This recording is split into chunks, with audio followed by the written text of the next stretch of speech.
Hey Saber fans, it's Aaron of A&W Saber Services with another Saber reveal for you today.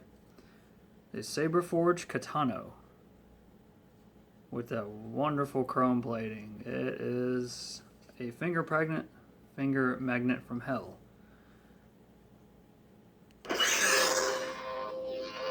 Prizm install.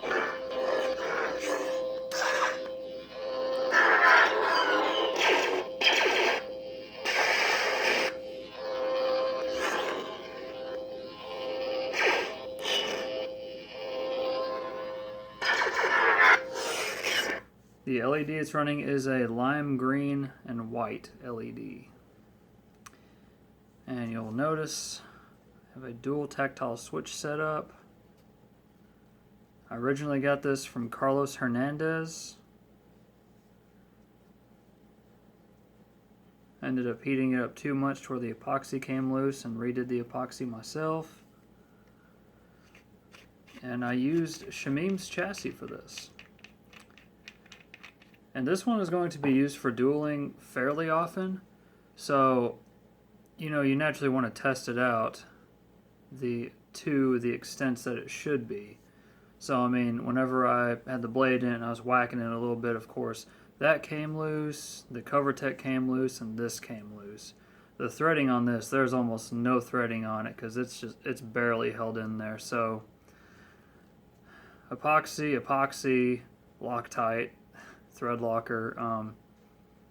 That's the only real points of failure. One thing I do like about this Saber a lot is the fact that that is a blade retention, also along with that set screw right there for blade retention.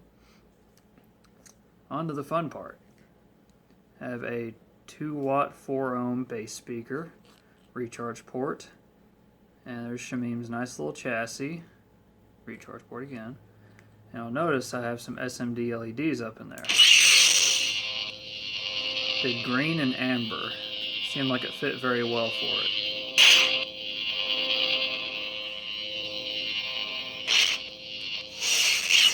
And it goes back to idle and you just got an amber one flashing.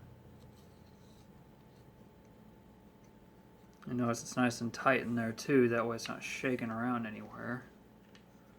And I'll also put an O-ring right there, because I noticed whenever I was testing it also that likes to come loose. I mean, there's a little gap there because of the O-ring, but it doesn't come loose whenever you're beating it now. So, that is my Saber reveal for the Ka'tano. He is getting a Vader's Vault heavy grade blade with it and a charger. So, I hope he enjoys it and gets a lot of use out of it. One thing I do notice about this that I wasn't too fond of, that whenever it hits, the metal outside will rattle against the black inside, and it just kind of, I mean, you can't really tell on camera, but you can tell in person. Other than that, beautiful Saber. Not too girthy. You can still get your thumb wrapped around it. I mean, I got fairly long fingers, but hey, the guy's an Ahsoka fan, so I'm glad he's finally getting his Saber, and he waited a long time just for the empty Saber, and I'm glad I could install it for him. But thanks for watching, and until next time, Saber fans, may the Force be with you always.